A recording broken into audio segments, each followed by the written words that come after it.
Makalipas ang halos 5 taon na pagpaplano, natuloy na rin ang inaasam na travel na magkakaibigan. Masayang-masaya ang lahat, lalong-lalo na si Junmar dahil nakulayan na rin ang pangarap nila na ilang beses nang nauuwi sa drawing. Sa probinsya ng Sorsogon ang napili nilang lugar para ilaan ang kanilang vacation leave. Ayon kasi sa kasamahan nilang si Santina, marami daw di umanong magagandang pasyalan doon at mga magagandang tanawin na patok para sa kanilang social media account. Kumbaga sa sasakyan, full tank ang kanilang mga lalagyan ng mga gamit. Kulang na nga lang ay dalhin na nila ang lahat ng kanilang kagamitan sa bahay. Bukod kasi sa pamamasyal, plano ng magkakaibigan na magsagawa rin ng camping sa gitna ng kagubatan. Ito yun sa mga naka-bucket list nila na matagal na rin nilang naistuparin. Uy, gising na! Nakaapak na tayo ng Sorsogon. Tutulog-tulog sa kangkungan na ba? Hoy! Pagod na pagod yung dalawang tanga oh. Akala mo naman talaga may ginawa eh. Magdamag lang naman nakaupo habang nagse-cellphone. Nataon na lamang ang dalawa sa front seat. Si Lyndon ang nagmamaneho ng sasakyan dahil pagmamay-ari naman niya yun. Habang si Junmar na siyang nagplano ng lahat, nasa katabi ng binata. Galit pa si Santina at Gino nang sapilitan silang gisingin ni Junmar. Kung makatingin ng mga yon, para bang isang malaking kasalanan ang ginawa ni Junmar sa kanila. Kayo pa nagagalit, ginising na nga kayo. Nandito na tayo sa Sorsogon no? Nasaan na ba tayo? Kasasabi ko nga lang, di ba? Nasa Sorsogon na tayo. Tulog ka pa ba? Malapit na ba tayo sa apartment na titira natin? Malayo pa. Kakapasok pa lang natin eh. Natatay na ako eh. Pwede ba rito? Biglang hininto ni Lyndon ang sasakyan sa gilid. Tumakay ka na dyan sa halamanan. Wala namang makakakita sa'yo eh. Gabi pa naman. Takot ka talagang matumihan itong old model na sasakyan mo, no? Anong takot? Mahalaga sa akin ang sasakyan na ito kasi pamana pa to sa akin ng tatay ko. Ayaw ko madungisan ng kababuyan mo. Sige na, bumaba ka na. Baka magkalat ka pa dyan eh. Unin mo na lang dyan yung 1 galon na mineral panghugas mo. Aray naman, mineral panghugas ng puwet. Gasa mo ko. Yak, katiri ka. Lumabas ka na nga. Paglabas ni Gino, nag-iwan pa yon ng nakakasulasok na amoy sa loob ng sasakyan. Walang nagawa ang tatlo kundi lumabas na lang din at pasingawin ang masamang hangin. Mura naman ang mura si Lyndon dahil doon. Natatawa na lang din si Junmar.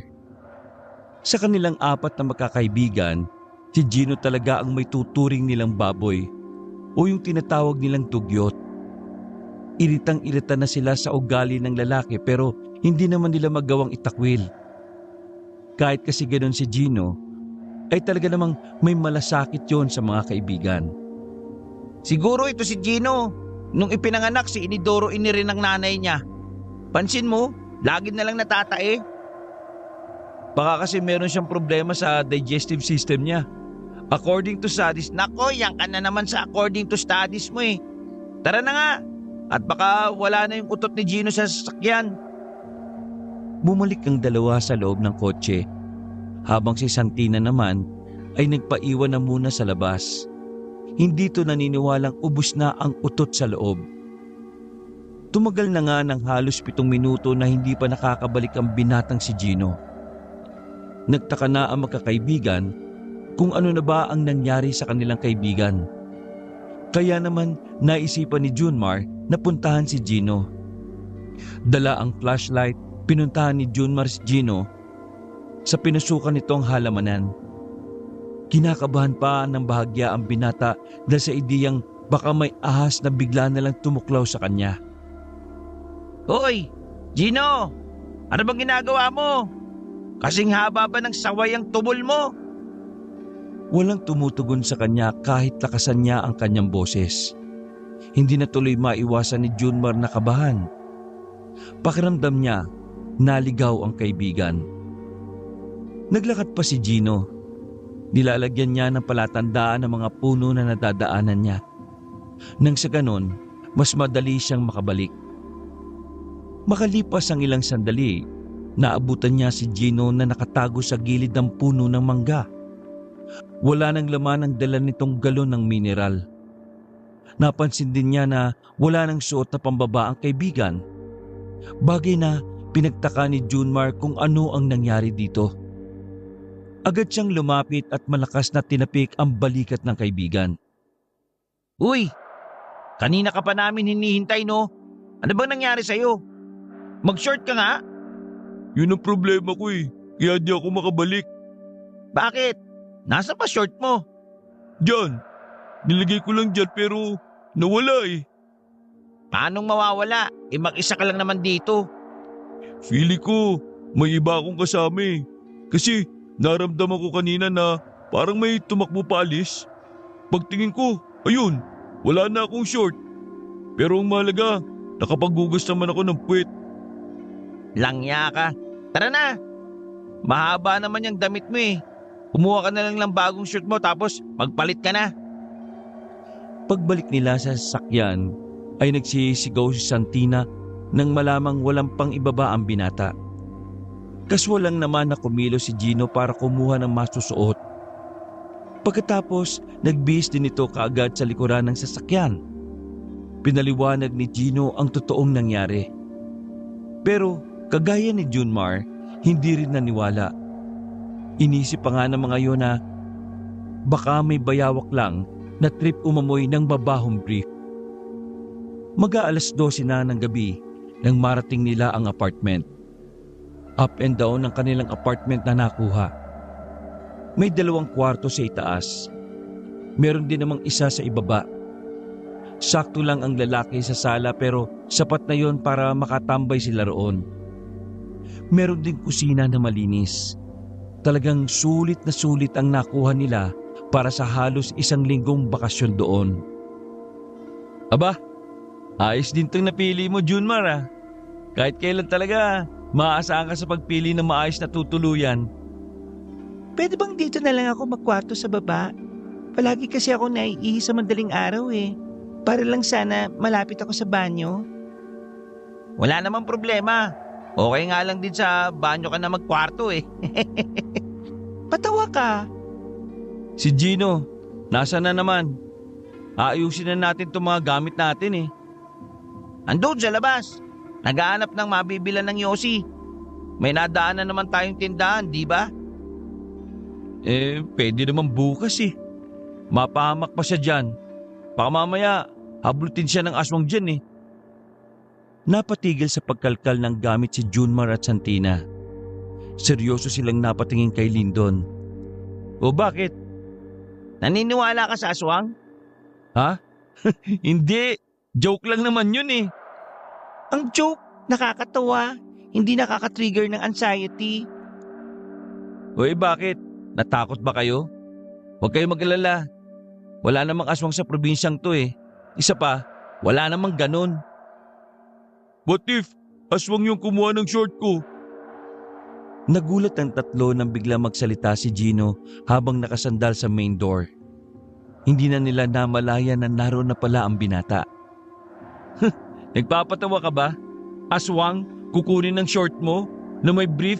Na may bahid ng pupu mo? Correction! Hindi ako nadumi sa brief.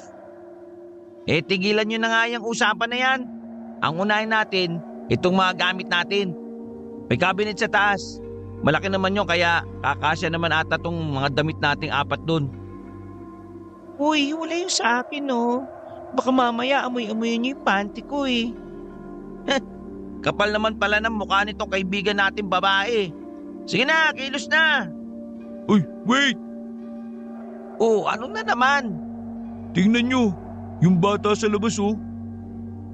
Sandali pang napaisip si Lyndon at Junmar, habang si Santina naman ay nanatili lamang sa kinauupuan. Iniisip kasi ng dalaga na baka nananakot lang si Gino. Lumapit si Lyndon at Junmar para tingnan ang sinasabi ni Gino. Isang bata ang nasa labas ng kanilang gate. Nakasuot ang batang lalaki ng mahabang damit na parang katulad ng suot ng mga praile.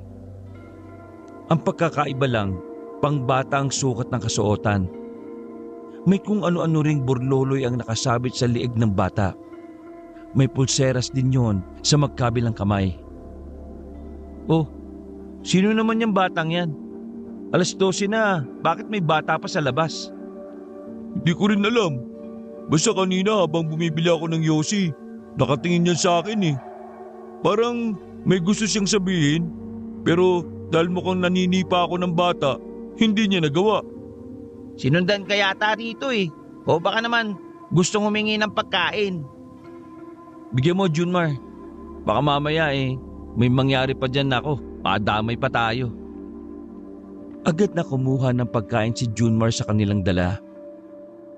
Dinampot niya ang tinapay na paborito niya ring kinakain at saka lumabas. Bata, pasensya ka na. Ito lang mabibigay ko. Nakabudget ang pagkain namin para sa... Hindi nyo alam kung anong lugar ang pinuntahan ninyo. Ha? Di ba nasa Sursogon kami? Ano nga ang baryo to? Kapag may mga taong bigla na lang nakikipagkaibigan sa inyo, iwasan nyo ha. At kapag may nagbibigay ng pagkain sa inyo, wag na wag nyong tatanggapin. Hindi kayo nakakasiguro kung anong meron sa mga pagkain na ibibigay nila eh. Teka bata, hindi kita maintindihan. Ano ba pinagsasabi mo? Kung makapagsalita ka, parang ang dami mo nang alam sa mundo ah. Isang malaking pagkakamali na nagpunta kayo rito. Nilalagay nyo lang ang buhay nyo sa panganib eh. Pero ito, tanggapin mo. Inilahad ng bata ang isang bilog na lalagyan na parang pamahid sa sakit ng katawan ng laman. Oh, ano to? Panghilot?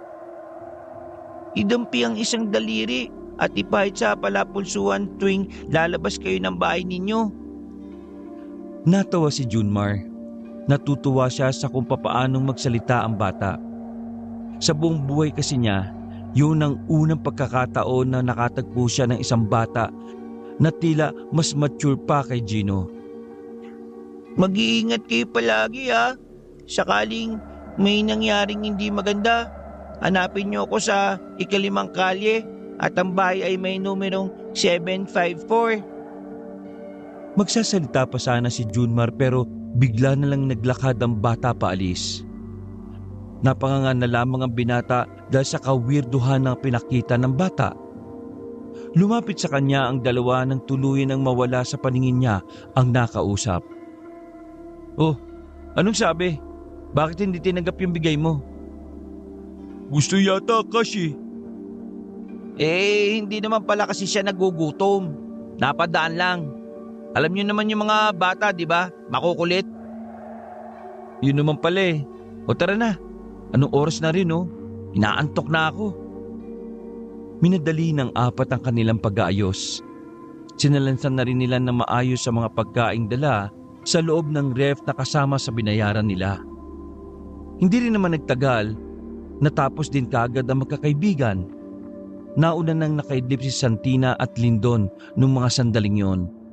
Habang si Junmar at Gino naman ay nanatiling mulat sa sala. Gusto sana nilang manood ng TV, ang kaso'y malabo ang screen. Every time na pupunta ako sa mga probinsya, ang una kong naiisip kung may aswang ba sa pupuntahan ko eh. Kagaya ngayon, yun ang iniisip ko. Seryosong tanong Junmar naniniwala ka ba sa aswang? Ha? Paano naniniwala? What I mean is, naniniwala ka ba sa existence nila? O tingin mo kwentong bayan lang talaga sila? Mahirap para kay Junmar ang tanong na yon. Hati kasi ang paniniwala niya tungkol sa mga usaping mahirap paniwalaan. O yung mga bagay na walang higit na katibayan pero nabuo bilang kwento na naging panakot sa karamihan. Noong bata pa siya, laging sinasabi ng kanyang lola na kukunin siya ng aswang kapag hindi natulog ng maaga. Pero lumaki na nga siya't lahat, wala naman siyang nakitang aswang. Ganun pa man, bukas si Junmar sa usaping ganon. Siya kasi ang tipo ng lalaki na maniniwala lang kapag mismong mata niya ang nakakita. To see is to believe. Ganyan din ba isasagot mo kapag tinanong kitang naniniwala ka ba sa Diyos? Totoo ang Diyos, no, Gino? Siya lang yung hindi mo nakikita pero nararamdaman mong totoo. Sumandal si Gino sa sofa at pinatong ang 2 binti sa dulo. Kung sa bagay, may punto ka. Sabay na napalingon ang magkaibigan na makarinig sila ng mga yabag ng paa. Base sa pagkakarinig nila ay parang tumatakbo yon sa kung saan. Bukas pa ang main door sa mga pagkakataon na yon. Kaya naman tumayo si Gino para silipin sa labas kung meron tao pero wala namang nakita. Baka pusa lang. Oo, marami ako nakitang pusa kanina sa labas eh. Hindi na sana nila papansinin ang bagay na yon kung di lamang yon naulit. Pero sa pagkakataon na yon, mas matagal na ang tunog ng kanilang narinig. At para bang palipat-lipat ang mga yabag ng paa. Nagkatinginan ng magkaibigan. Unang pumasok sa utak nila, magnanakaw. Walang pag-alinlangan na kinuha ni Gino ang baril nito na hindi alam nila Junmar na nagdala pala ng ganoon si Gino. Linti ka. Bakit ka may dalang ganyan? Obvious ba? Para sa self-defense. Halika, samahan mo ko. Lakas loob na lumabas ang dalawa. Nakaamba na ang hawak ni Gino na baril, habang si Junmar naman ay nasa likod lang nito. Nagpunta sila sa likod ng bahay. Nakita nila ang isang pusang kulay puti. Unti-unting binaba ni Gino ang baril. Pusa lang pala talaga. Pusa? Ang bigat naman ng paa nun. Eh kita mo naman yung pusa oh. Huwag mo nang gawa ng issue. Tara na. Walang gana silang bumalik sa loob ng bahay. Isinarado na lang nila ang main door at ang mga bintana. Sa isip-isip ni Junmar, parang hindi pusa ang narinig nila. Parang tao na may kabigatan ng katawan. Pero ang ipinagtataka lang nila ay bakit wala naman silang nakitang tao roon. Napailing na lamang ang binata. Wala pang isang araw, ang dami na agad sumalpak sa utak niya. Una, ang nangyari sa short ni Gino. Pangalawa, ang batang kung ano-ano na lang ang sinasabi. At pangatlo, ay ang mabibigat na yabag na sinasabi ni Gino na gawa ng pusa. Hindi malaman ni Junmar kung anong iisipin niya. Pero para hindi magkaroon ng kakaibang mood ng kanilang bakasyon, mas pinili na lamang niyang hindi ibahagi sa mga kasama ang mga tumatakbo sa utak niya. Kinabukasan ng umaga, maagang nagising si Junmar, Lyndon at Santina. Naganda agad sila ng makakain para pumunta sa bundok na kanilang aakyatin. Ang pag-hiking kasi ang nasa una nilang bucket list. Ano? Hindi pa babangon yung isa ron? Ewan ko ba rin kay Gino? Masama daw ang pakiramdam eh. Pero parang tinatamad lang naman. Sumama yung pakiramdam kasi 3 na nga lang yung brief na wala pa sa gubat yung isa. So, tayo na lang. Maiwan siya rito. Mismo, ganun na nga mangyayari. Okay, sige. Paalam muna kayo ron. Sa labas lang ako. Nauna nang lumabas si Junmar. Sa hindi malamang dahilan, nakita na naman niya ang batang misteryoso na nasa tapat ng kanilang tinutuluyan. Dahil maliwanag na, mas nakita ni Junmar ng klaro ang mukha ng bata. May kakyutan ng bata pero hindi yun bumabagay sa pagiging seryoso nito. Kung makatingin sa kanya, para bang isa itong matanda na hinuhusgahan siya. Hindi na nakatiis si Junmar. Nilapitan niya ang bata sa kabilang kalsada. Uy, ikaw yung bata kagabi, di ba? Ano bang pangalan mo? Magit ang pangalan ko. Mula sa pangalan ng sinaunang manggagamot sa lugar na ito. Magit. Okay ah. Ganda ng name. Saan kayo pupunta? Sama ka? Hindi ako nakikipagbiruan. Ang sungit ng batang to. Sabihin mo nga sa akin, bata ka pa talaga? Mas matanda ka pang mag-isip kaysa kay Gino eh. Sagutin mo ang tanong ko. Paano kung ayaw ko? Di bahala ka. Huwag kang magsisisi kapag may nangyaring masama sa inyo ha. Huwag ka nga magsalita ng ganyan. O na, sasabihin ko na. Ito naman, iksi ng pasensya. Akit kami ng bundok ngayong araw. Sa Alfonso? Oo, parang ganyan nga yung pangalan ng bundok. Huwag na kayo tumuloy. Ha? Bakit? Maganda naman ang panahon ah. Hindi panahon ang magiging problema nyo. Nasa mga nilalang na maaari nyong mapukaw. Ha? Sa likuran ng Alfonso kayo dumaan. Huwag kayong dadaan sa maraming nakatira. Naglakad na rin ang batang lalaki. Salubong ang kilay ni Junmar habang pinagmamasdan si Magit na papalayo. Dahil sa pinagsasabi ni Magit, unti-unting nagkakaroon ng masamang kutob si Junmar. Pero mas iniisip pa rin niya ang masayang pananatili nila.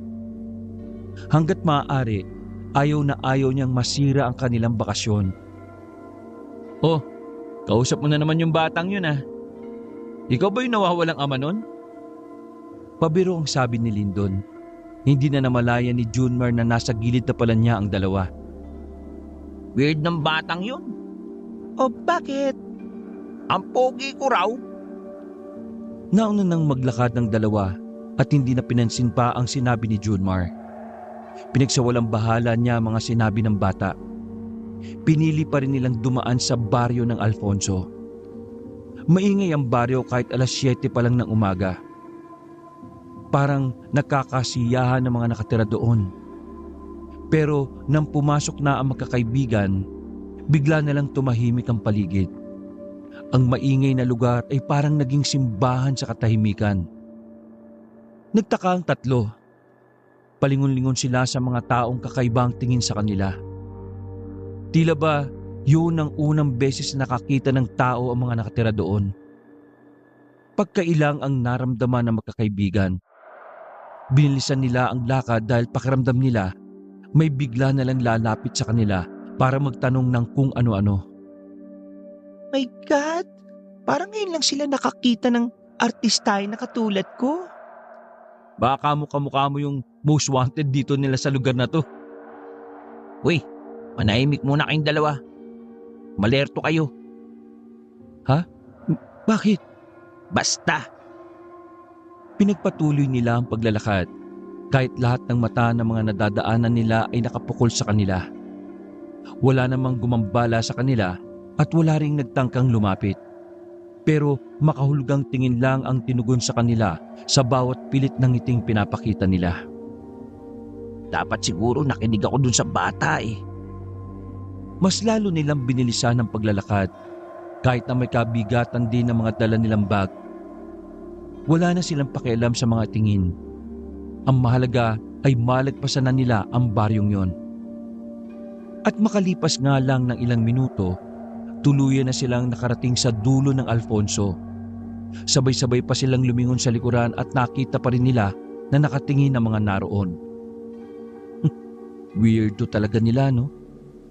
Awkward din pala na pinapansin ka ng maraming tao, no? Hindi lang nila tayo basta pinansin. Bakit? Ano sa tingin mo? Hindi ko alam. Tara na nga. Sinimulan na ng tatlo ang pumasok sa gubat. Patungo na yon sa paanan ng sinasabi nilang bundok ng Alfonso. Maaliwalas ang kanilang nadadaanan. Malamig din sa dami ng halaman na naroon. Doon tayo aakyat. Bakit? Safe ba dyan? Base sa may-ari ng apartment natin, sabi niya, safe naman. Basta, hindi lang basa ang lupa kasi madulas eh. Pero ingat pa rin kasi paakyat na yan eh. Bago sila umakyat, inilabas na muna ni Santina ang kanyang mamahaling cellphone. Hindi mapakali ang babae, kakakuha ng larawan sa bawat nilang madaanan. Nagsimula na ring mag-take ng video si Santina. Maya-maya pa, narating na rin nila ang pinakapaanan ng bundok. Nakita nila ang ginapas na mga damo na humugi sa daan. Yun ang sinundan nila paakyat. Marami na rin sigurong nakarating dito. May gumawa ng daan na to oh. Sayang, hindi kasama si Gino. Marami sana siyang matataihan dito. Guys, kaway-kaway nasa video kayo. Uy, tigil mo yan. Sabi mo sa boss mo, sick leave ka tapos mamaya ipopost niya sa... Napatigil sa pagsasalita ang binata ng may madulas. Pagtingin niya, makeup kit pala yun. Tiningnan ni Santina ang brand. Base sa dalaga ay mamahalin daw yon. 1 metro ang layo, meron naman silang nakitang isang sapatos sa gilid ng puno. Mukha ring mamahalin ng sapatos. Parang papaakyat pa lang din ng bundok dahil wala pang gaanong dumi. Nakatinginan si Lyndon at Jomar. Pareho nilang naisip kung anong nangyari sa likod ng makeup kit at isang sapatos. Ano, tuloy tayo? Bakit naman hindi? Make sure ko lang na hindi kayo nag-iisip ng kung ano-ano. Let's go! Binaliwala na magkakaibigan kung ano man ang kanilang nakita. Pinagpatuloy nila ang paglalakbay paakyat ng bundok. Halos 2 oras din ang ginugol nila bago sila tuluyang makarating sa itaas. Napawi ang pagod ng tatlo dahil sa magandang tanawin na nadatnan nila roon. Habang nagpapahinga at nagtatanaw si Jomar at Lyndon sa paligid, walang pagod sa kakakuha ng magandang larawan si Santina. Hanggang sa unti-unti na yung napalayo sa kanila. Kaya mo, ganyan lang yung mga babae. Picture lang ng picture kahit paulit-ulit. Pre, tingin mo tama lang yung pagpunta natin dito? Oo naman. Bakit naman hindi? Di ba, kaya nga tayo nandito para makapag-relax? Hindi kasi talaga maganda yung feeling ko, pre. Alam mo yun, parang gusto ko na kaagad umuwi. Oh, bakit? May problema ka bang hindi sinasabi? Wala naman. Ang dami ko lang napapansin na strange sa lugar na ito eh. Diyos ko ka naman. Di wag mong pansinin. Focus tayo sa bakasyon, par. Pampihira. Ang daming taon na hindi natutuloy ito eh. Ngayon lang nakulayan yung drawing, gaganyan ka pa. Kalma. Walang cannibal sa Pilipinas, pre, kung yun ang iniisip mo. Tinapik siya ni Lyndon sa balikat at saka natawa pa. Nakitawan na lamang din si Jomar. Halos 1 oras din silang nagpahinga sa taas ng bundok. Nang mapansin nila na dumilim ang mga ulap, saka na sila nagkayayaan na bumaba. Okay ka na ba, Santina? Ilang album na ba yan? Ayos na ako, pero tara picture tayong 3. Pumesto ang 2 sa magkabilang gilid ng babae. Pagtingin nila sa picture, may nakita silang isang lalaki na napasama sa larawan. Parang nakasilip ang lalaki sa likuran ng mababang puno. Pero nang tingnan nila yon, ay wala namang tao roon. Pasimpleng siniko ni Jomar si Lyndon. Pabulong na lang itong nagsalita para hindi na marinig ng dalaga. Kagaya niyan. Ang weird, di ba? May lalaki sa picture pero ngayon biglang nawala. Tara, bilisan na lang nating umalis. Nauna nang naglakad si Jomar. Pababa na ang kanilang dadaanan. Kaya mabagal lang ang lakad nila. Tamang alalay lang sila kay Santina. Nang nasa kalagitnaan na sila ng bundok, naisipang magpahinga ng babae. Nakakaroon na raw kasi ito ng paltos. Umupo sila sa nakatumbang puno. Tiningnan pa ni Santina ang paa niya at meron nga itong paltos. Ano? Kaya mo pa ba maglakad? Kung hindi na iiwan ka na namin dito. Puputok na yata tong paltos ko eh. Pasan na lang kita. Baka abutan tayo ng ulan eh. Nax, iba rin talaga ang padali ng kaibigan ko na yun ah. Tumingin na masama si Santina kay Lyndon. Uy, isyo ka masyado. Ikaw ba wala kang malasakit sa kaibigan mo na hirap nang maglakad? Kung single ako, meron. Pero taken na ako kaya wala. Paano kaya tinitis ng jowa mo ang pagiging hindi mo gentleman, no? Ay nako, hayaan mo na. Pumasang ka na. Huwag mo na lang yan pansinin. Umupo na si Junmar para ipasan sa likod ang dalaga. Pagpasa ni Santina, nakarinig sila ng malakas na hiyaw. Dinig na dinig yon sa buong kagubatan. Nag-e-echo pa yon ng ilang ulit. Medyo kinabahan si Junmar. Para kasing hiyaw yon ng isang mabangis na hayop. Ang unang pumasok sa kokote ni Junmar, aswang. Ano yun? May takot sa tinig ng dalaga. Kaya naman nag-isip na lang ng idadahilan ng dalawa para hindi magpanik si Santina. Baka unggoy. Tapos kinurot sa singit ng dading unggoy. Kasi makulit. Hindi, agila yun. Ang agila, babangis din ang tunog kapag napipikon. Nagsasabi nyo, puro kayo kalokohan. Tara na, Junmar. Baka mamaya may kung anong creature dito sa bundok. Ayaw ko pang mamatay, no? Nagmamadaling naglakad ang tatlo. Sa halos 10 minutong pasan ni Junmar ang dalaga, pakiramdam niya ay makukuba siya pagkatapos. Maliit na payat na babae lang si Santina, pero ang bigat-bigat nito. Nang matanaw na nila ang pinakapaanan ng bundok, ay nakahinga sila ng maluwag. Pagod na binaba ni Junmar ang dalaga. Nagpahinga sila sandali. Mambira ka naman, Santina. Ang bigat mo. Para akong may buhat na drum eh. Tara na. Sa bahay na magpahinga. Uulan na, baka maabutan tayo. Nauna nang naglakad si Santina at hindi na rin yun iika-ika. Sadyang tinamad lang pala itong maglakad. Napangangan na lamang si Junmar. Naisaan ka pre ah. Napapailing na lamang si Junmar. Sa ibang daan na ang tinahak ng pagkakaibigan nang sila ay pauwi na. Hindi na sila bumalik pa sa baryo na kanilang nadaanan. Sa takot na baka may hindi magandang mangyari. Sinunod na lamang ni Junmar ang sinabi ng batang si Magit. 2:00 pa lang ng hapon pero parang 6:00 na nang nakauwi sila. Sobrang dilim kasi ng paligid dahil sa nagbabadyang ulan. Nag-alala sila Junmar nang makauwi na sila sa kanilang inuupahang bahay. Naabutan kasi nilang mataas ang lagnat ni Gino. Ang masaklap pa, nakalimutan pala nilang bumili ng mga gamot. Nagpresenta na si Junmar kahit na malakas na ang ulan. Sa baryo na kanilang kinalalagyan ay walang gaanong tindahan. Kung meron man, wala naman tindang gamot doon. Ayaw din naman ni Junmar na sumubok na pumunta sa Alfonso na halos ilang hakbang lang ang layo sa mismong apartment nila. Hindi na kasi siya komportable doon. Basang-basa na ng ulan si Junmar nang makita niya ang batang si Magit na nakasilong sa lumang waiting shed na bulok-bulok na rin.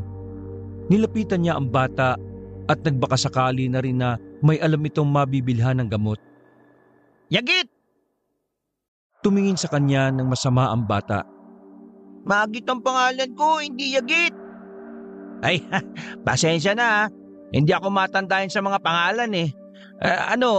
Hindi ko alam kung dapat bang magtanong ako sa'yo pero baka sakali lang, baka may alam ka. Gamot? Eka, paano mo nalaman na gamot ang kailangan ko? Dumaan ako sa bahay niyo kanina. Nakita ko yung isa niyong kasama na namumutla. Ah, ganun ba? May alam ka bang mabibilan ng gamot? Dalhin mo ako sa kaibigan niyo.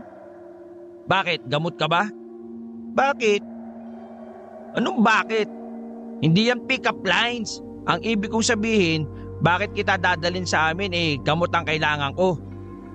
Albularyo ako sa baryong ito.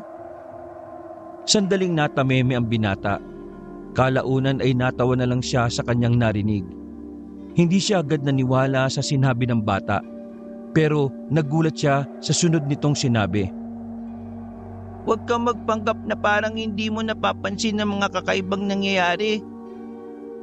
Sumeryosong mukha ng binata. Bumuntong hininga na lamang siya. Sige nga, kung tunay kang albularyo, anong patunay mo? Mapapatunayan ko lang ang sinasabi ko kapag ginamot ko na yung kaibigan mo. Pero ikaw ang bahala. Kung ayaw mo, di na kita pipilitin. Pero sinasabi ko sa'yo, walang nagtitinda ng gamot dito. Lahat ng may sakit dito, ako ang gumagamot. O sige, patunayan mo sa akin. Kapag nawala ang lagnat ng kaibigan namin ngayong gabi, maniniwala akong albularyo ka talaga. Tumango ang batang si Magit. Sumilong na ito sa payong niya at sabay na silang naglakad sa gitna ng malakas na ulan. Pagkarating nila sa bahay, nagtaka si Lindon at Santina. Pabalik-balik ang tingin nila sa bata at kay Junmar. Ano yan? Bata, malamang. Bakit mo nga dinala yan dito? Baka mamaya isipin ng may-ari na may kasama tayong bata. Albularyo daw eh. Ito, albularyo? Umupo pa si Lindon para tingnan ng maayos ang bata. Sinuri nito ang suot ni Magit. Tripping ka ba, pre? Ganito suot ng mga batang hambog si Quiapo eh. Kaya mo bang pagalingin ng kaibigan nyo? Hindi naman ako doktor eh. At hindi ako albularyo. Albularyo. Ano naman sira, inaasar mo pa yung bata. Sige na, try na natin. Wala na rin kasi talagang mabilan ng gamot dito eh. Maulan pa. Malay mo naman, totoo. Di kung niloko lang tayo, di isumbong natin sa magulang niya. Hindi na nagsalita pa si Lindon, pero may pahabol pang sinabi ang batang yon bago nila pinuntahan si Gino na inaapoy ng lagnat. Kung wala kang alam sa panggagamot, hayaan mong ang may alam ang magsalita. Kinabigla nilang tatlo ang sinabi ng bata. Pakiramdam ni Lindon ay pinahiya siya ng batang yon. Naisip tuloy ng binata na parang hindi naman totoong bata si Magit. Para sa kanya, walang bata ang may kakayang mang-insulto sa ganoong paraan. Ganun pa man, tameme na lamang si Lindon. Nang makita ni Magat ang binatang si Gino habang nakahigayon sa kama, agad niyang hinawakan ng palapulsuhan nito. Tumingin ito kay Junmar. Hindi kayo nagpahid ng binigay ko sa inyo, no? Yung ano? Yung parang panghilot? Hindi eh. Malay ko ba ron? Kung nagpahid sana kayo kagabi, hindi to matitipuan ng aswang. Ha? Aswang? Bumukas agad ang namuong takot sa mukha ng dalagang si Santina. Habang ang dalawang binata naman ay iniisip pa rin na nagtitrip lamang ang batang si Magit.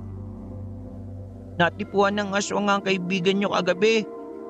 Masama sa tao kapag ang isang aswang ay may pagpapantaas siya. Nakakasakit ang tao o ang mas malala pa, namamatay. Ay, ano ba pinagsasabi mo? Mas matatanda kami sa'yo. Kaya wag mo kaming ginagawang joke dito ha. Mali kayo ng pinuntahang bakasyunan eh. Hindi kayo dapat naniwala kay Aling Milda. Lulong sa sugal yun eh. Kaya kahit alam niyang delikado, pinapaupahan niya itong bahay niya. Wala kayong kalam-alam, nasa baryo na kayo ng mga aswang. Sa takot ay naisalpak na lamang ni Santina ang kanyang earphone at nagpatugtog ng malakas. Hindi pa man naniniwala pero nakakaramdam na rin ng matinding takot ang babae. Uy, tama na nga yan. Sobra-sobra na yung pagbibiro mo ah. Sige na, patunayan mo na sa akin na albularyo ka talaga. Kinuha ng batang si Magit ang malaking bag nito sa likod. Naglabas yun ng kung ano-anong gamit sa panggagamot. Hindi man nila aminin, baka sa kanilang muka na namamangha sila sa bata. Uy, ano yung gagawin mo? Nabahala si Junmar nang makitang may hawak na maliit na patalim si Magit. Kailangan ko ang dugo niya. Huwag kayong maglala, walang mangyayari sa kanya. Tinusok ng bata ang dulo ng daliri ni Gino. Pinatak nito ang dugo sa isang tela na kulay puti. Pagkatapos, nagsindi naman ang bata ng kandila. At doon sinunog nito ang telang may patak ng dugo. Makikisuyo ng isang basong suka na ihalo sa maligamgam na tubig. Kahit nagdududa ay sinunod pa rin ni Junmar ang utos ng bata. Pinunasan ni Magit ng malgamgam na may suka ang buong katawan ni Gino. Kitang-kita nila kung paano unti-unting nawawala ang pamumula ng katawan ni Gino. Paghawak din nila sa katawan ng binata, laking pagtataka nila dahil normal na ang temperatura nito. Nagkatinginan si Junmar at Lindon. Hindi sila makapaniwala. Nagtataka sila kung sino at ano ba talaga ang batang si Magit. Naglabas ng rosaryo ang bata. Mahina itong nagdasal gamit ang pinaghalong Tagalog at Latin na salita. Nakaluhod pa ang bata sa gilid ng kama habang paminsan-minsan ay sinusubsob ang mukha sa sahig. Maya-maya lang, pagtapos nitong magdasal, bigla nitong sinampal ng malakas si Gino. Uy! Ano ba yan? Sa ginawang yun ng bata ay nagkaroon na ng malay ang lalaking si Gino. Pawis na pawis ito pero bumalik ang dating sigla. Nagtataka kung sino ang batang nasa gilid. Kaninong anak to? Pre, di ka maniniwala. Yan ang gumamot sa'yo. Tiningnan ng maigi ni Gino ang bata. Ikaw ba yung batang naririnig ko sa panaginip ko? Ako nga. Ang pangalan ko ay Magit. Ako ang pinakabatang albularyo sa probinsyang ito. Isa kang albularyo? Ikaw nga yun. Pero ano bang nangyari sa akin? Nung mag-isa akong nilalagnat dito, may naririnig akong boses ng babae. Nakakatakot yung boses. Tapos, noong nanaginip ako, may humahabol sa akin. Aswang daw. Oo, tama, aswang. Buti na lang dumating tong batang to eh. Ang ibig sabihin, totoong lahat ng sinasabi ng batang to? Tumingin sa kanila ng makahulugan ng bata. Habang naglilikpit ito ng gamit, muli itong nagbahagi ng mga dapat nilang malaman. Ang bahay na ito ay napapalibutan ng 2 baryo ng mga aswang. Ang Alfonso at ang baryo na kinatitirikan ng bahay na ito. Sa Alfonso, lahat ng naroon ay puro aswang.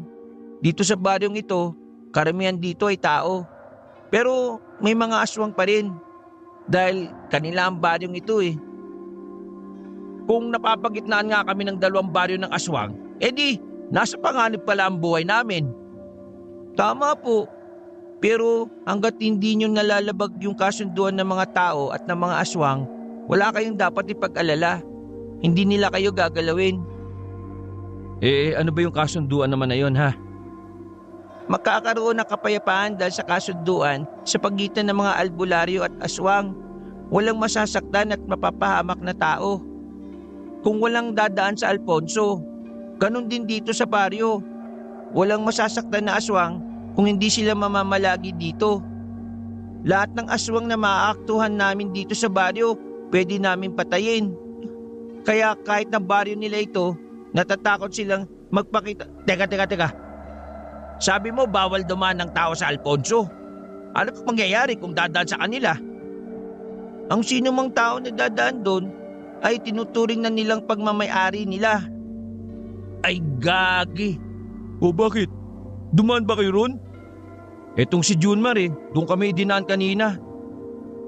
Ihandaan nyo na ang sarili nyo. Dahil magmula sa gabing ito, hindi na nila kayo tatantanan. Di ko naman alam na seryoso pala tong batang to eh. Malay ko ba dyan? Oo, totoo nga ang aswang. Pero ano ngayon ang mangyayari sa amin? Mamamatay na ba kami? Akong bahala sa inyo. Tutulungan ko kayong makalis dito.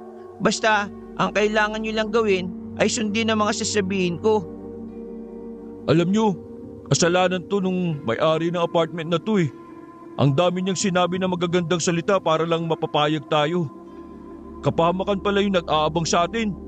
Kapag nakita ko yung matandang yun, nako, sasabunutan ko siya sa patilya niya. Natigil ang kanilang usapan nang biglang mapansin ni Lindon na wala na si Santina sa silid na yon.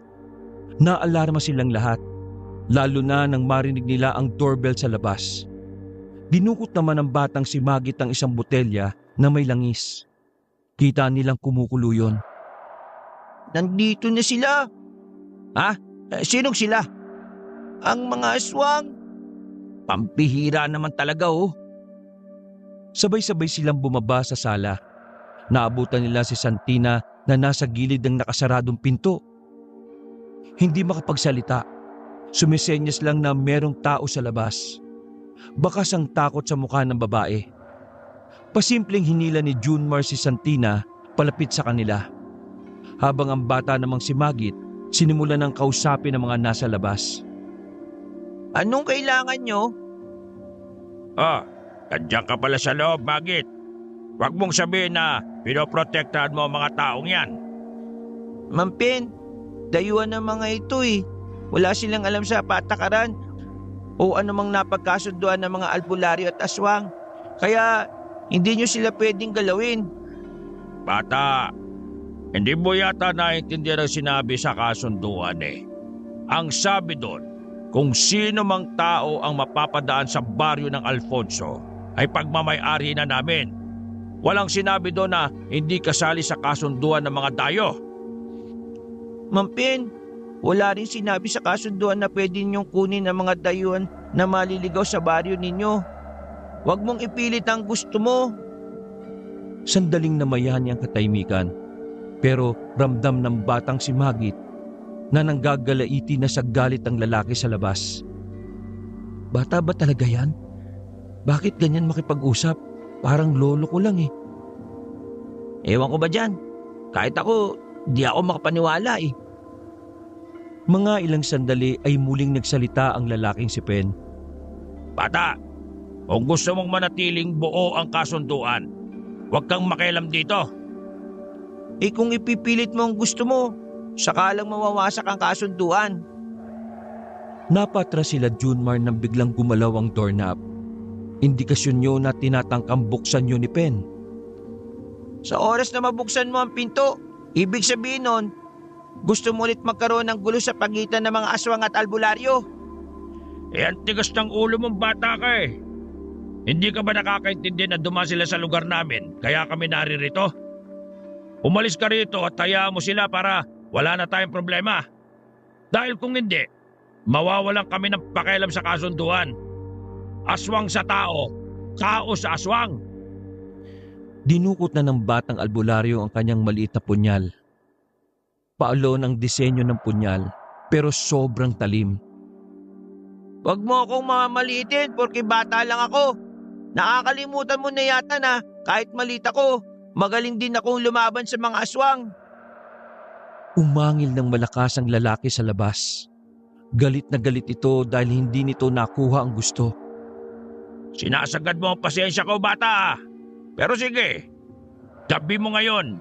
Pero huwag kang umasa na mananatiling payapa ang dalawang baryo. Magsisisi ka! Pikon na umalis ang lalaki. Hindi man nakita nila Junmar ang anyo ng mga yon, nagtitindigan pa rin ang kanilang mga balahibo. Pakiramdam ng magkaibigan ng mga pagkakataon na yon, nagsisimula na ang kalbaryo ng kanilang buhay. Hindi ko kayo pwedeng isama sa amin dahil kapag nakita kayo ng iba pang aswang, mas lalong magiging komplikado ang lahat. Dito lang kayo. Babalik ako at kukuha ng mga pangontra. Sa ngayon, ipahid mo ang sinasabi ko sa palapulsuhan. Sabi ng bata kay Junmar. Nagmamadaling umalis ang batang albularyo kahit na malakas pa ang ulan. Hindi mapakali ang apat na magkakaibigan. Isang araw pa lang sila sa bakasyon. Pero para silang isang taong kalbaryo na. Kakaiba ang takot na dulot nito sa kanila. Hindi nila maiwasang mag-isip ng kung ano-ano. Nawawala sila sa wisyo. Natataranta dahil anumang oras, pakiramdam nila ay kukunin na sila ng mga aswang. Ano nang gagawin natin ngayon? Ayoko pang ma-deads, ano ba? Kasalanan to ni Junmar eh. Ikaw ang nagkasikaso nito, dapat man lang inalam mo kung anong meron sa lugar na to. Tapos, idinaan mo pa kami sa baryo na yon. Ipapahamak mo talaga kami. Ang gusto ko lang naman matuloy yung matagal na plano natin. Yun lang naman ang iniisip ko Hindi ko naman inakala na ganito ang mangyayari. Tama na yung sisiyan. Walang mangyayari kung magtuturuan tayo kung sino may kasalanan. Actually, may hint na rin ako na baka may aswang dito sa Sursugun eh. Hinala ko kasi talaga aswang yung kumuha ng short ko. Ang maganda na lang nating gawin, mag-isip tayo ng paraan kung paano tayo makakaalis dito. Hintayin natin yung batang albularyo. Diyos ko, bata lang yun. Kahit na magaling manggamot yun, hindi nun kakayanin kapag sabay-sabay tayong nilusob ng mga aswang. Huwag tayong umasa dun. Nararamdaman kong maraming alam yung batang yun eh. Siya rin ang may kabisado ng mga lugar dito. Kaya kahit nakakaduda, kailangan natin magtiwala sa kanya. Ay nako, bahala kayo. Kakainis oh. Nag-walkout si Lyndon at nagtungo na lamang sa kanilang silid. Napapailing na lamang si Junmar. Nawiwindang siya dahil hindi rin naman niya inakala na hahantong ang kanilang bakasyon sa ganon. Naghintay sila nang naghintay sa bata, pero mag-aalas 10 na ng gabi ay hindi pa rin yun nakakabalik. Tumila na rin ang ulan ng oras na yon. Tahimik na ang paligid. Katahimikan na lalong nagpapalala ng kaba nilang apat. O ano? Nasa na? Wala pa rin? Kalma, init ang bumbunan mo eh. Ikaw Junmar, nakakontak mo ba si Aling Milda? Hindi nga eh. Sira talaga ulo nun eh. Napatayo si Junmar sa upuan nang matanaw sa labas na dumating na ang batang albularyo. May mga kasama nitong kalalakihan na tulad ni Magit, maraming din itong suot na burloloy sa katawan. Kayong apat, sumama kayo sa amin. Habang hindi pa nakakausap ng iba namin kasama ng mga aswang, hindi tayo pwedeng manatili sa bahay na ito. Kanya-kanyang bitbit na ang magkakaibigan ng kanilang gamit. Dahil alam nilang wala naman na silang ibang magagawang paraan. Kabadong lumabas ng bahay ang magkakaibigan. Kasabay nila sa paglalakad ang mga kalalakihan na halos lahat ay may dalang itak. Paulit-ulit na dinadasal ni Junmar noong mga oras na yon na sana walang mangyaring hindi maganda. Ang kaso nga lang, hindi napakinggan ang hiling niya. Dahil hindi pa man sila nakakalayo, hinarang na sila ng ilang aswang. Nagdikit-dikit silang apat dahil sa takot. Makailang ulit na napalunok ng laway ang mga binata nang makita na nila ang anyo ng mga aswang. Mahaba ang kuko at tenga. At dahil sa ilaw ng poste, nakikita rin nila ang tila nanlilisik na mga mata ng mga aswang. Agit, anak ng dating magiting na albularyo ng Sursogon. Anong ginagawa mo? Itatakas mo ang mga pagmamay-ari namin? Nakasaad sa batas namin na ang mga taong dayo na nasa bakuran namin ay obligasyon namin sa oras na sila ay malagay sa alanganing sitwasyon. Ginagawa lang namin kung ano ang nararapat. Naglakad ang lalaking si Pen at tuminto sa harapan nila Junmar. Dumako ang tingin ni Pen sa babaeng si Santina. Lumapad ang ngiti nito na siya namang ikinatakot ng dalaga. Ibigay mo sa akin ang babaeng ito at hindi na kami manggugulo. Kadiri ka! Hindi ako sasama sa iyo, no? Narinig mo naman, Ma'am Pen. Hindi siya sasama sa pangit. Ano? Wala naman siya sinabing pangit ah. Mga kasama, tara na! Akala niyo ba, papalisin ko na lang kayo ng ganon-ganon? Humarang pa rin ng mga aswang sa daraanan nila. Kaya naman sumenyas na ang bata sa mga kasama nitong lalaki. Naganda ang mga yon. Lahat ay hinawakan na ng mahigpit ang mga dalang itak. Nagulat na lang sila Junmar nang may aswang na sa kanilang likuran. Nasa aktong kakalmutin si Lyndon pero humarang isang kasama ni Magit. Sa puntong yon, tuluyan ang nagsimula ang gulo. Gumilit ang magkakaibigan. Kasama nila ang batang albularyo. Nang may isang aswang na lumapit sa kanila, bigla na lang dinampot ng bata ang isang itak na nasa lapag.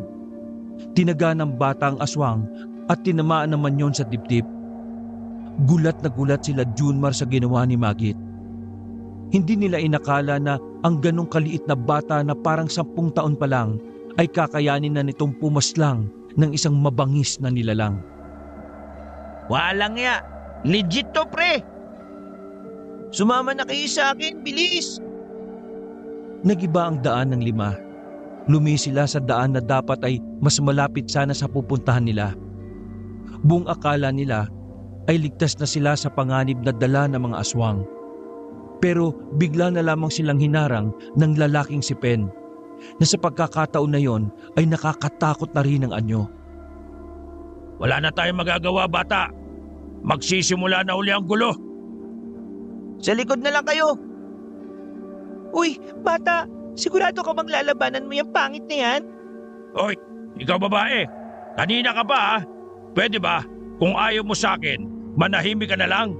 Dahil ngayong gabi, mapapasa akin ka rin. Nagsimulang gumapang ng mabilis ang aswang na si Pen. Nang malapit na yun sa kanila, ay lumundag yun ng pagkataas-taas. Inamba naman ni Magit ang kanyang punyal. Nang makita yun ni Pen, tila nagkaroon yun ng pag-aalinlangan. Ano, takot ka na ba? Tumungtong ang aswang sa ibabaw ng poste. Teka, kung tumulong kaya tayo sa kanya, di ba kayo nahihiya mga pre? Nililigtas tayo ng bata oh. Ako nahiya. Naghihintay lang ako kung sino magyayaya eh. Ginusto niya yan eh. Ay nako, bahala kayo. Basta ako tutulong. Lumapit si Junmar sa bata. Dumampot ang binata ng bato sa gilid kahit na hindi niya alam kung may kwenta ba kung babatuhin niya ang aswang. Hoy aswang, pwede ba? Hayaan mo na lang kami makalis. Dayo lang kami rito. Ikaw subukan mo dumayo sa Maynila nang hindi mabasag yung mukha mo. Aswang yung kinakausap mo, hindi tambay sa kanto. Umurong ka, atake na siya ulit oh. Mabilis na gumapang pababa ng poste ang aswang na si Pen. Sinubukan ni Junmar na batuhin ng aswang pero hindi naman tumama. Kaya naman pumorma na ang batang si Magit. Nang umatake na si Pen, umilag ang bata at pasimple nitong sinugatan ng punyal ang aswang. Sumubsob agad yon sa lupa, pero agad din namang nakabangon. Pagbabayaran mo ang ginawa mong ito, bata ka. Pinapangako ko sa'yo. Pasensya ka na, Mampin. Ginagawa ko lang ang nararapat. Susubukan pa sanang tumayo ng aswang na yon pero hindi na nito kinaya. Bigla na lang itong sumuka ng dugo. Pagkatapos ay sandaling nangisay at hindi na gumalaw pa. Teka, patay na yun? Anong ginawa mo? Mapanganib ang punyal na ito para sa mga aswang. Isang sugat, patay agad. Pambihira ka. Pinapabilib mo talaga ako eh. Akala ko nung una batang hamog ka lang eh. Ano pong batang hamog? Wala. Ang malaga, patay na ang aswang. O sige po, sumunod na kayo sa akin. Wala nang sumunod sa kanilang aswang nang mapatay na ni Magit si Pen. Dali-dali silang nagtungo sa lugar ng mga albularyo. Pagkarating nila roon, sinalubong agad sila ng ilang mga albularyo na parang naghihintay din sa kanilang pagdating. Agad silang inasikaso ng mga lalaki. Sa puntong yon, lumuwag ang paghinga ng magkakaibigan. Pero hindi nila magawang makampante dahil alam nila na mas lalong magagalit ang mga aswang dahil sa nangyari sa aswang na si Pen. Sa pagkakarinig kasi nila sa usapan ng ilang albularyo, may katungkulan ang aswang na yon. Dinala sila sa isang silid na yari sa semento. Karaniwang silid yun ng mga bisita na pumupunta roon. Hindi kayo aalis hanggat hindi ko sinasabi ha. Ipapahanda ko lang yung bangka na gagamitin nyo sa pag-alis. Teka, paano yung sasakyan ko? Iiwan ko yon?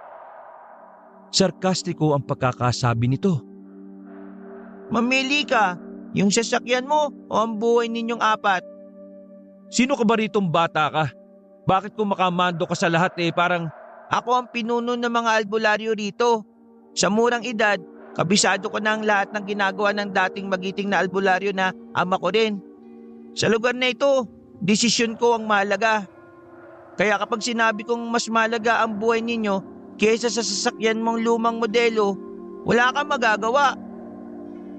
Siniko ni Gino ang napipikon ng si Lyndon. Aroy! Real talk! Naglakad na paalis ang bata. Naiwang nagmamaktol si Lyndon. Hindi nito matanggap na may isang bata na kayang magsalita sa kanya ng ganon. Pre, mayos ka naman oh. Mas mukhang bata ka pa mag-isip kaysa dun sa batang albularyo na yun eh. Lyndon, please, kumalma ka. Gusto pa naming mabuhay, no? Paano nga yung sasakyan ko? Ako nang bala ko mausap kay Magit kapag natapos na ang lahat ng ito. Ang dapat kasi nating isipin ngayon makaalis. Huminga ng malalim si Lyndon.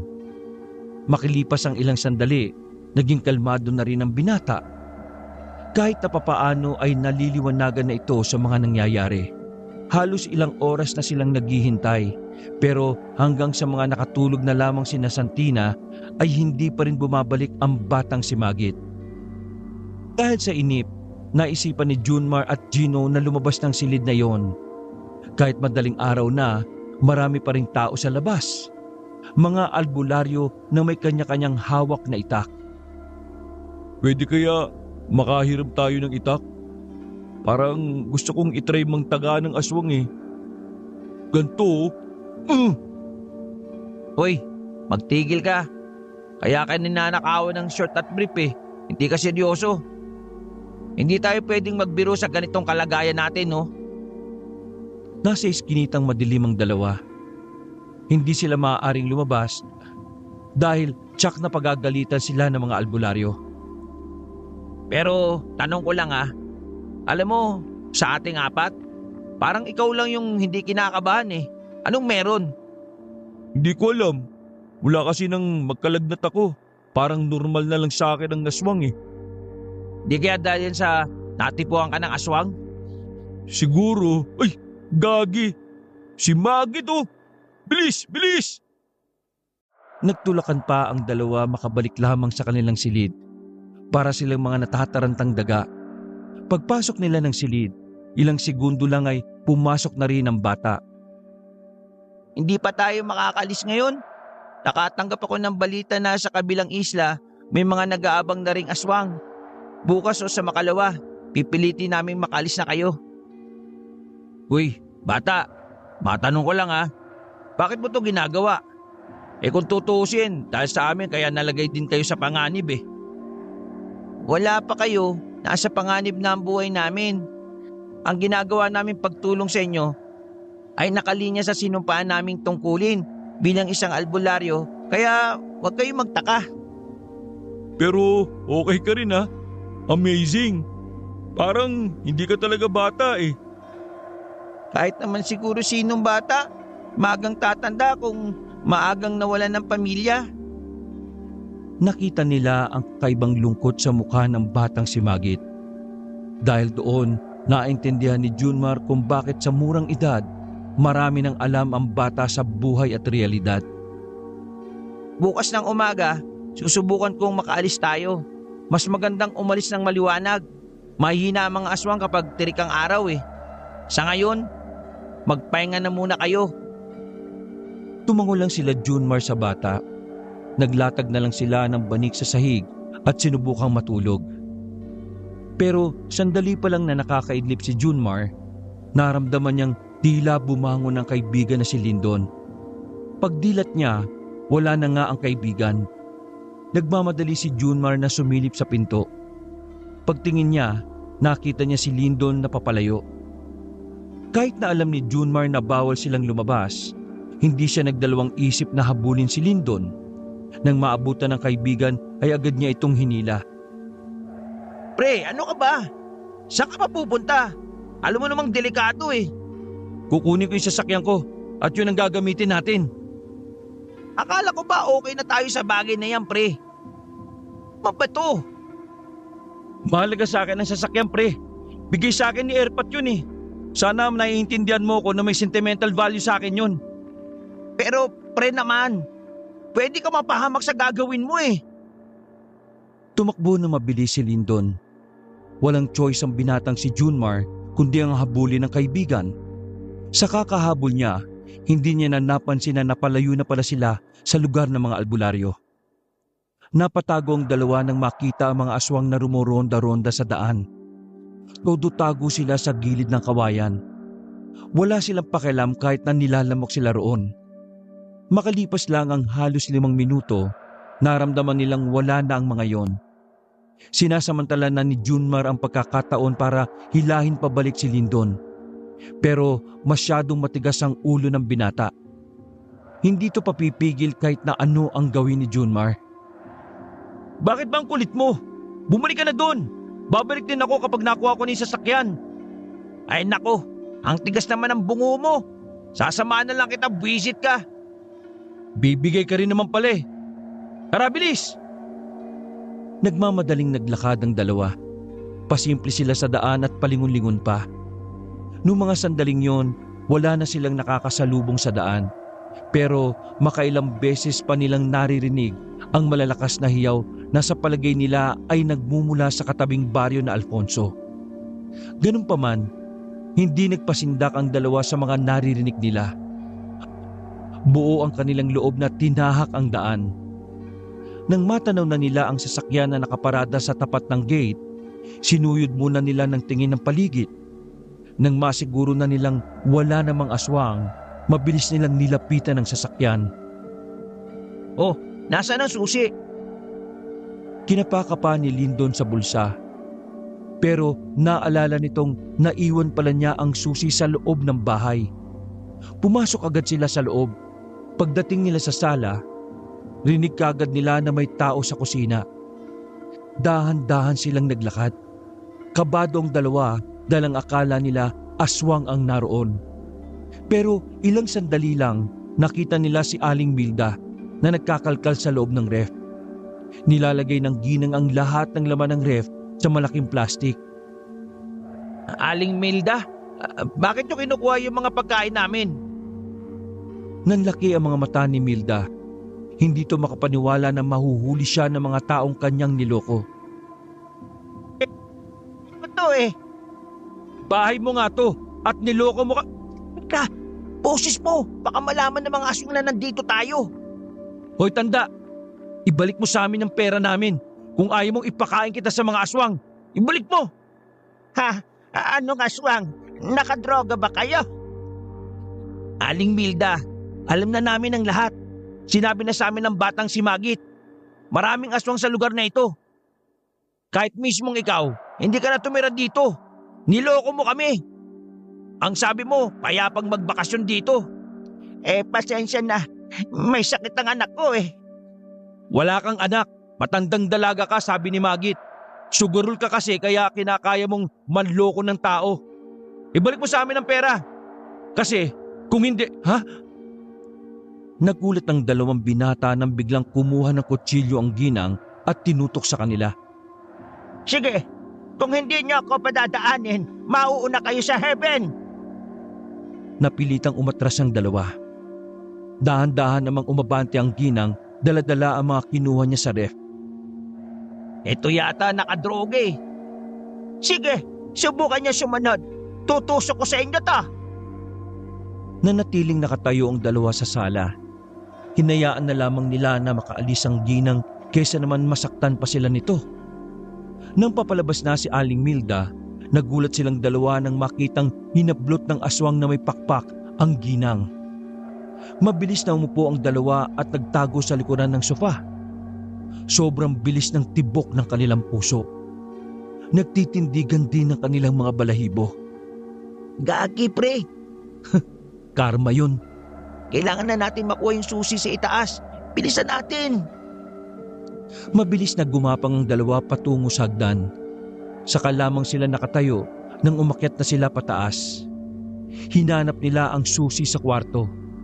Sa pagkakaalala kasi ni Lyndon ay ipinatong niya lang yon sa ibabaw ng lamesa na nasa gilid ng kama. Pero wala na roon ng susi. Halos mabuang-buang na silang dalawa sa pag-iisip kung nasaan napunta ang susi na yon. Sigurado ka ba na dito mo nailagay? Oo, dito lang. Diyan ko lang nilalapag yun kapag bago ako matulog. Pero bakit wala dito?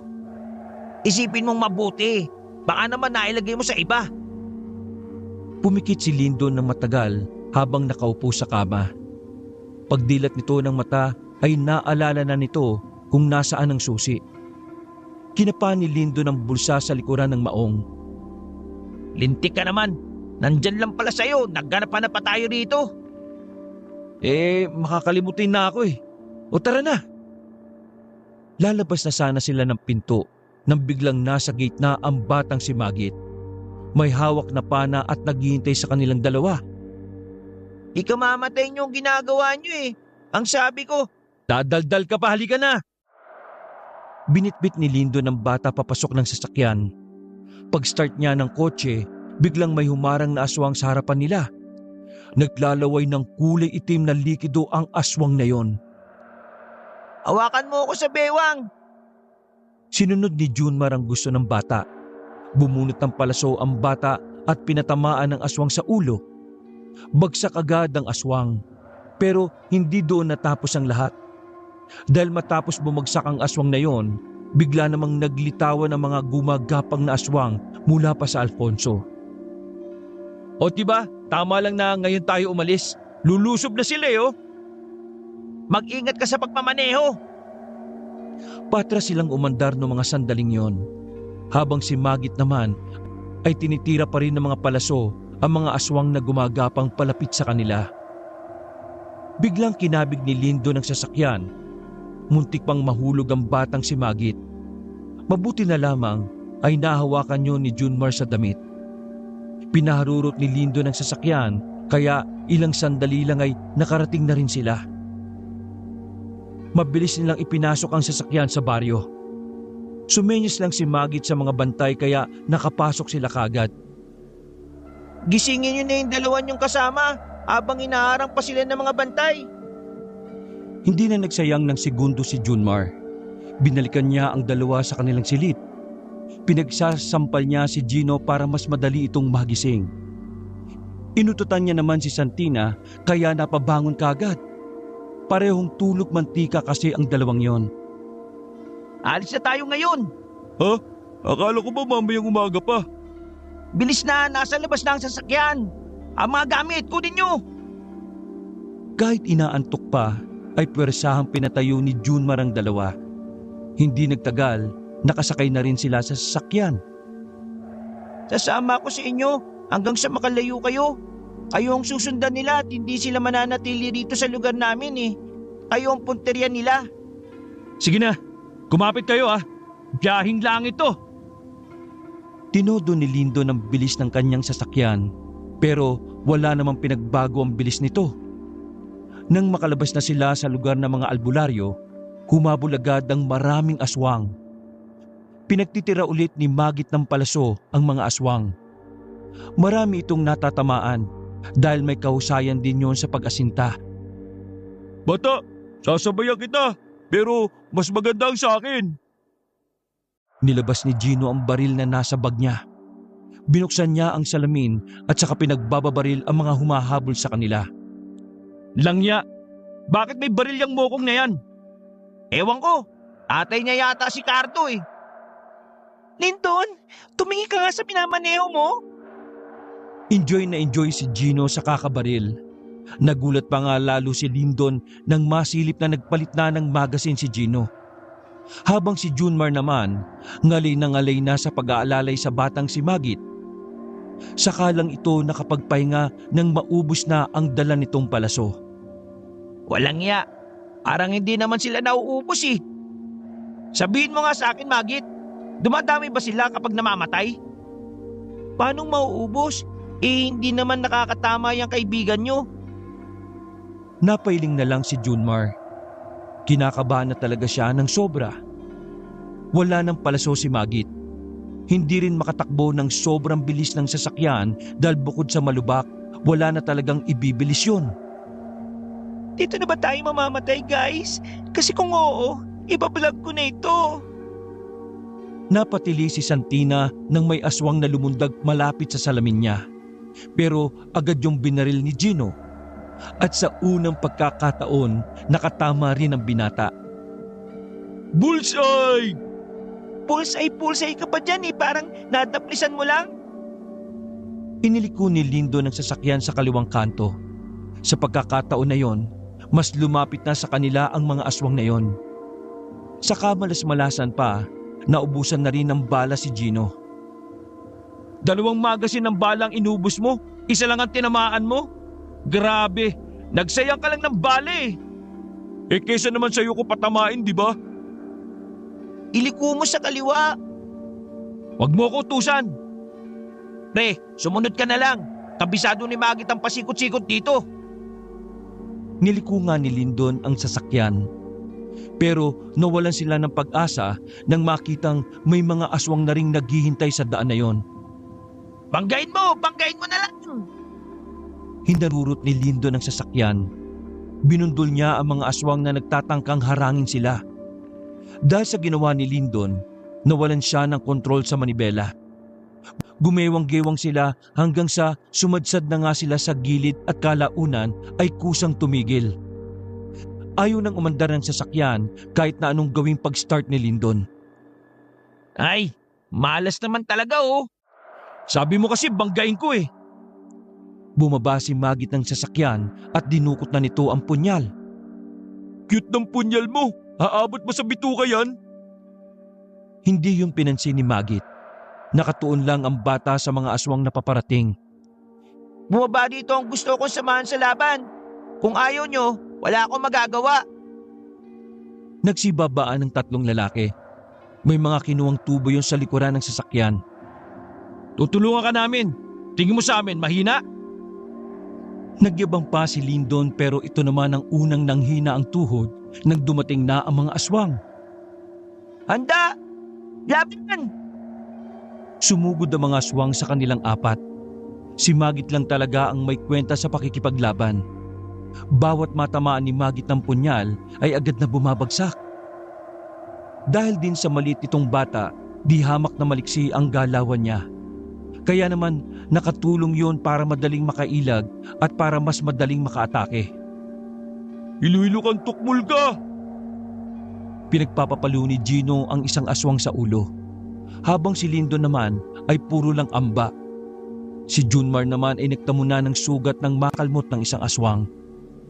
Nang makita nila si Magit na lumalaban sa mga aswang sa murang edad, nakaramdam sila ng insulto sa pagkatao nila. Hindi nila matanggap na isang bata ang nagliligtas sa kanila. Kaya naman lumakas ang loob ng tatlo. Sinabayan nila si Magit hanggang sa unti-unting dumistansya ang mga aswang. Akala nila ay aatras na ang mga aswang. Magiging kampante na sana sila. Pero may mga dumating pang ibang aswang. Ang iba pa nga sa mga yon ay may dalang tricycle. Pero ang iba naman ay gumagapang na parang gagamba. Game over na to pre! Wala na! Hinila ni Junmar ang batang si Magit nang makitang sugatan na yon. Lupaypay na ang bata. Nawalan na rin yun ng malay dahil sa dami ng sugat na tinamo. Susuko na sana sila sa mga aswang nang biglang inatake ng mga bagong dating na aswang ang mga aswang na kinakalaban nila. Nagtataka sila habang nasa gilid. Uy! Kamukha mo yung babaeng aswang na nasa panaginip ko ah. Ikaw ba yung natipuan ako kaya ako nilagnat? Tanong ni Gino sa isang babaeng aswang na tumulong sa kanila. Ngumiti lang ang babae sa kanya at kinalaban na rin ang mga naroon. Pinagamit sa kanila ng mga mabubuting aswang ang tricycle. Nagkasya silang 5 roon. Pinaharurot ni Lindon ang tricycle. Nadaanan natin yung ospital nung bago tayo mapunta dito, di ba? Dali natin doon si Magit, bilis! Kulang na lang ay lumipad na sila. Wala pang 5 minuto ay nakarating na rin sila sa ospital. Inasikaso sila agad ng mga nurse. Pinasok sa emergency room ang bata. Kahit na hindi naman nila kaano-ano yon, ay labis pa rin ang kanilang pag-aalala. Dahil sa kabila ng lahat, ang batang yon ang nagtanggol sa kanila hanggang sa pinakaalanganing kalagayan. Inabot na sila ng umaga. Sinabi ng doktor sa kanila na nasa maayos ng kalagayan si Magit. Dumating din naman ang ibang albularyo nang malaman ang nangyari sa bata. Dahil sa lumalalang gulo sa baryo, pinayuhan sila ni Magit na umalis na ng Sorsogon. Dahil hinding-hindi sila titigilan ng mga aswang hanggat hindi sila nakukuha. Laking pasasalamat din nila sa mga mabubuting aswang na tumulong sa kanila. Kundi dahil sa mga yon, baka nagkalat na sa kalsada ang mga laman loob nila. Hindi na muna sila umuwi ng Maynila dahil sa pag-aalala kay Magit. Nag-iwan si Junmar ng cellphone sa bata para sakaling manalo sila sa kaguluhan ay mas madaling malalaman ng lalaki. Ilang araw din silang umupa ng bahay sa bayan. Sa kanilang paghihintay, nagpadala ng mensahe ang batang si Magit. Isang mabuting balita ang kanilang natanggap. dahil ang mga aswang sa Alfonso'y tuluyan ng natalo. Nakahinga ng maluwag ang magkakaibigan. Sakalang sila nagkaroon ng lakas ng loob para makabalik doon. Nang sa ganun ay makapagpasalamat ng personal sa batang albularyo. Magit, maraming salamat sa inyo lalo na sa'yo. Napakahusay mo eh. Utang namin ang buhay namin sa'yo. Ginawa lang naman namin ang nararapat. Masaya ako na uuwi kayong ligtas. Sana, huwag ka nang lumaki. Mga namamatay lang yung mga hindi lumalaki, no? Bata, pasensya na sa pagiging mainitin ng ulo ko ha. Hindi bale, bigay mo sa akin ang address mo rito. Padadalang kita ng maraming brief. Nagtawanan na lamang sila nung mga sandaling yon. Sa unang pagkakataon, nakita nilang nakangiti ang batang albularyo. Sa mga nangyari, hindi inakala na magkakaibigan na magiging parte ng kanilang buhay ang batang si Magit.